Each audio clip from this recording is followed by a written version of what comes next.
नमस्कार, सी न्यूज भारत में आप सभी का एक बार फिर से स्वागत है। मध्य प्रदेश बुलेटिन में हम सबसे पहले बात करेंगे डिंडौरी जिले की, जहां तेंदुमेर मोहतारा गांव के ग्रामीण बिजली का इंतजार कर रहे हैं, जहां गांव में बिजली के पोल लगाए गए हैं और पोल लगाते ही बगैर कनेक्शन के ग्रामीणों के नाम के बिल बांटे जा रहे हैं। आप भी देखिए ये रिपोर्ट। डिंडौरी जिले के तेंदुमेर मोहतारा गांव के ग्रामीण आज़ादी के बाद से बिजली का इंतजार कर रहे हैं, लेकिन अजब डिंडौरी का गजब किस्सा है कि गांव में बिजली के पोल लगाए गए और पोल लगाते ही बगैर कनेक्शन के ग्रामीण के नाम के बिल बांटे जा रहे हैं। जी हां, आप ठीक सुन रहे हैं, ये कारनामा आपको डिंडौरी जिले में ही देखने और सुनने को मिल सकता है।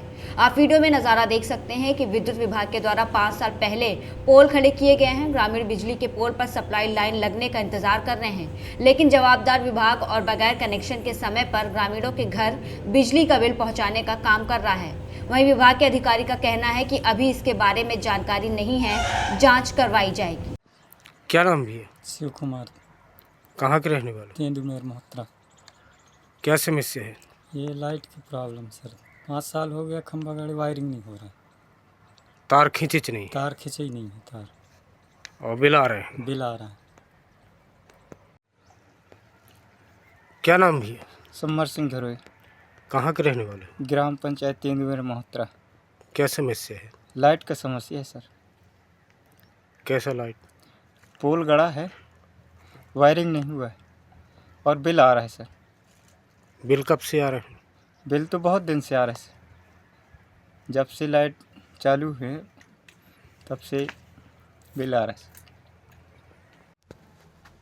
क्या नाम भी है? पप्पू सिंह सैया। कहाँ के रहने वाले? मोहतरा, तेंदुमेर मोहतरा। क्या समस्या है?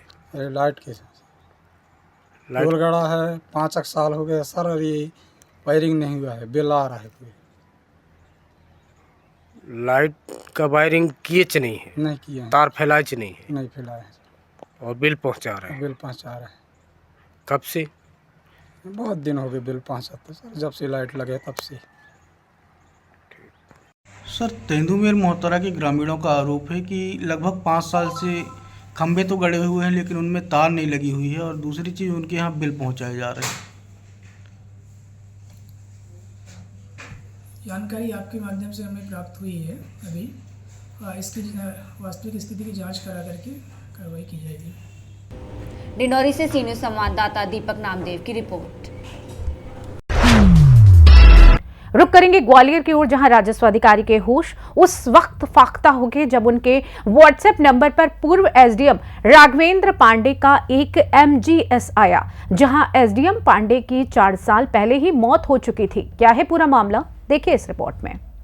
ग्वालियर में राजस्व अधिकारी के होश उस वक्त फाख्ता हो गए जब उनके व्हाट्सएप नंबर पर पूर्व एसडीएम राघवेंद्र पांडे का एक मैसेज आया, लेकिन हैरानी वाली बात यह थी कि एसडीएम पांडे की 4 साल पहले मौत हो चुकी थी। ऐसे में उनके डीपी लगे व्हाट्सएप अकाउंट से लगातार मैसेज आ रहे हैं, उन्हें परेशान कर दिया है। आखिर में उन्होंने आला अधिकारियों को इसकी जानकारी दी।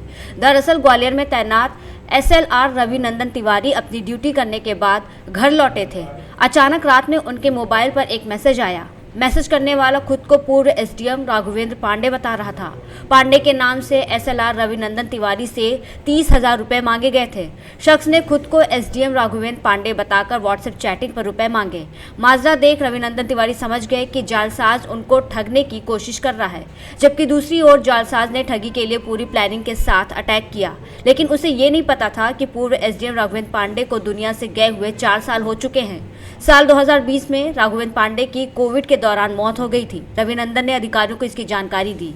अब वो इस मामले में साइबर सेल में भी शिकायत करने जा रहे हैं। फिलहाल रविनंदन तिवारी ने भी लोगों से अपील की है कि इस तरह के साइबर जालसाजों से सतर्क रहे और खुद का बचाव करें। मैं लगभग 9 बजे मेरे पास व्हाट्सएप पर एक मैसेज आया है।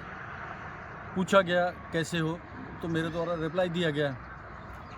मैं व्हाट्सएप पर जो मैसेज आ रहा था उसमें डीपी में हमारे पुराने एसडीएम थे पांडे जी, जिनका देहांत कोरोना काल में हुआ था 29 सितंबर 2020 को। उनकी पत्नी के साथ डीपी लगी थी। तो मेरे द्वारा यह अंदाज़ा लगाया गया कि संभवतः पांडे जी का फ़ोन होगा, लेकिन पांडे जी के नंबर का फ़ोन होगा। लेकिन चूंकि उनका देहांत हो चुका था इसलिए कहीं ना कहीं शंका हुई। सामने वाले ने मुझसे 30,000 रुपये की मांग की। यह कहा कि तत्काल आवश्यकता है और मैं आपको सुबह वापस कर दूंगा। मेरे द्वारा किसी तरह बहाना बनाकर और व्हाट्सएप पर फेसबुक पर स्क्रीनशॉट शेयर किया गया, सभी को लोगों से राय मांगी गई।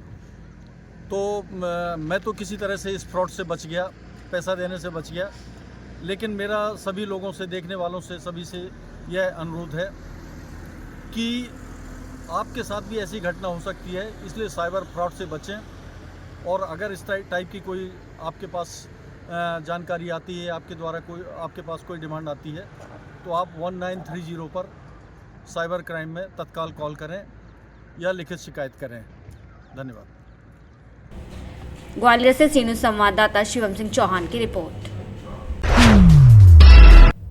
फिर से ग्वालियर का जिक्र करेंगे, जहां पर एक जूनियर छात्रा डॉक्टर के साथ एक साथी डॉक्टर युवक ने डरा धमकाकर दुष्कर्म की घटना को अंजाम दिया। देखिए पूरा मामला विस्तार से।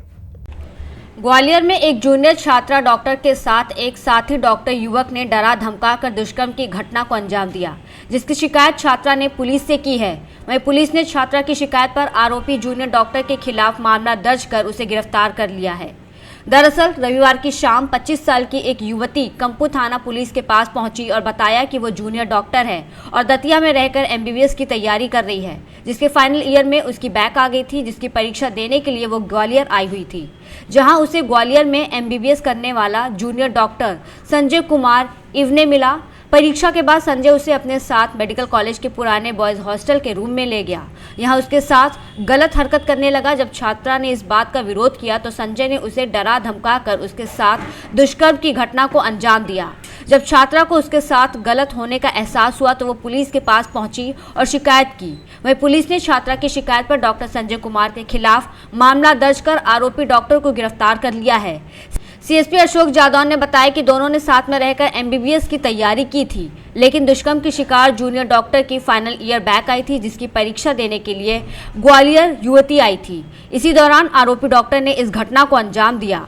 फिलहाल आरोपी डॉक्टर पुलिस की हिरासत में है और उससे पूछताछ की जा रही है। सर, कंपू थाना क्षेत्र में सीनियर मेडिकल बॉयज हॉस्टल में एक सीनियर द्वारा जूनियर का रेप का मामला। कंपू थाना अंतर्गत GH कैंपस में एक बॉयज़ हॉस्टल में रेप का मामला सामने आया है, जिसमें फरियादी जो है वो महिला डॉक्टर के द्वारा आकर के आवेदन दिया गया था और रिपोर्ट दर्ज कराई गई है कि उसके ही बैचमेट रहे MBBS की कोर्स के दौरान तो अपने बैक की परीक्षा देने आई थी, तो उसमें बुला करके बॉयज़ हॉस्टल में उसके साथ दुष्कर्म किया है। इस पर हमने बलात्कार की धाराओं में मामला पंजीबद्ध किया है। साथ ही जो आरोपी डॉक्टर है उसको गिरफ्तार कर लिया है। सर, जो डॉक्टर दोनों एक ही कॉलेज के हैं? दोनों एक ही कॉलेज के हैं और बैचमेट रहे हैं। जो लड़की है वो अपने गर्ल्स हॉस्टल में अभी बैक की परीक्षा के दौरान रह रही थी। लड़का रमाशंकर बॉयज़ हॉस्टल में रह रहा था। दोनों का कोर्स कंप्लीट हो चुका है, लेकिन अभी बैक की परीक्षा देने के लिए दोनों कैंपस में रुके हुए थे। ग्वालियर से सी न्यूज़ संवाददाता शिवम सिंह चौहान की रिपोर्ट। फिलहाल इस खास बुलेटिन में बस इतना ही। देश दुनिया की तमाम बड़ी खबरों को जानने के लिए जुड़े रहिए सी न्यूज़ भारत के साथ। हर खबर आपके साथ, आपके हाथ।